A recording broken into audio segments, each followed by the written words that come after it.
जनपद को ऐसा लाल दिया है कि जो मतलब सबको हर्ष है और सम्मान है कि ऐसे सभी के बच्चे और पूरे जनपद के बच्चे ऐसे ही अपने पढ़ाई में दिन रात तैयारी करें और ऐसे यूपीएससी जैसी कठिन परीक्षा को पास करके और इस जनपद का नाम रोशन करें। दोस्तों, गांव वाले रिपोर्टर विष्णु प्रभाकर का आप सभी को नमस्कार है। जीवन में अगर आपका समय ठीक नहीं चल रहा है तो मुझे लगता है एक काम जरूर करना चाहिए कि अपने समय का उपयोग करना चाहिए, और दूसरा जो सबसे बड़ा काम करना चाहिए, आपके अंदर कुछ करने की चाहत है, चाहे वो किसी क्षेत्र में हो, तो पूर्ण रूप से ईमानदारी के साथ आप काम करें। और आज की कहानी एक ऐसे ही परिवार की है जिस परिवार में पिता पूर्ण रूप से ईमानदारी के साथ अपने बेटे का पालन पोषण और उन सपनों के साथ कर रहे थे कि ठीक मैं जिस तरीके से, जिस ईमानदारी से काम कर रहा हूं अपने परिवार के लिए, अपने बच्चों के लिए, उसी ईमानदारी के साथ मेरे बच्चे भी काम करेंगे और वो कामयाब होंगे। और पिता के सपनों में दोस्तों तब पंख लग जाती है जब बेटा उनके आंखों के सामने कामयाब हो जाता है। संजीव गुप्ता शटरिंग वाला आईएएस बन गया। जी हाँ, ये जो फोटो आप देख रहे हैं, संजीव गुप्ता के पिताजी का नाम सुभाष गुप्ता है और ये मुस्कुराता हुआ चेहरा देख लीजिए। बेटा ने वह कर दिखाया है कि जो अब पूरे जिले के गर्व हो रहा है। जी हाँ, संजीव गुप्ता की तो हम कहानी जानेंगे ही, लेकिन उससे पहले सुभाष गुप्ता को आप जानिए, क्योंकि एक पिता का योगदान कितना बड़ा होता है परिवार के लिए। मुझे लगता है कि जब सुभाष गुप्ता जी बिजनेस की शुरुआत किए होंगे और इस बिजनेस की शुरुआत अपने बेटे, छोटे बेटे यानी संजीव गुप्ता के ही नाम से किए, संजीव गुप्ता शटरिंग, तो उस वक्त कोई सोचा नहीं था, या मुझे लग रहा है खुद संजीव के पिता सुभाष गुप्ता जी भी नहीं सोचे होंगे कि मेरा बेटा यूपीएससी में पूरे ऑल इंडिया में 465 रैंक लेकर आईएएस बन जाएगा। लेकिन पिता की ईमानदारी और सबसे महत्वपूर्ण जो रहा ना, बुरे वक्त में भी यह परिवार धैर्य रखा।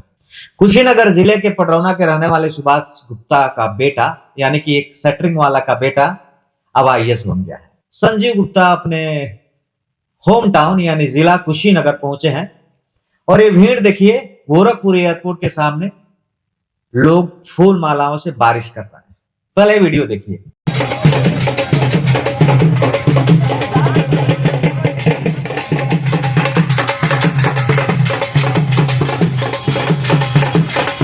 अब इस कहानी में एक बड़ी महत्वपूर्ण बात है कि संजीव गुप्ता किसी बहुत बड़े लैंडलॉर्ड फैमिली से नहीं बिलोंग करते हैं, एक छोटे परिवार से बिलोंग करते हैं, ठीक उसी प्रकार से जिस प्रकार से ज्यादातर भारत में लोग होते हैं। लेकिन उसके पीछे की कहानी जानिए। कई बार ऐसा होता था कि फीस भरने के लिए पैसे नहीं होते थे, कई बार ऐसा होता था कि बहुत तकलीफ थी। सुभाष गुप्ता जी के भी मन में विचार आता था, ताकि वैश्य समाज से ताल्लुक रखते हैं तो कई बार जो है परिवार, रिश्तेदार के लोग जरूर कहे होंगे कि बेटे को कुछ बिजनेस व्यापार करा दो।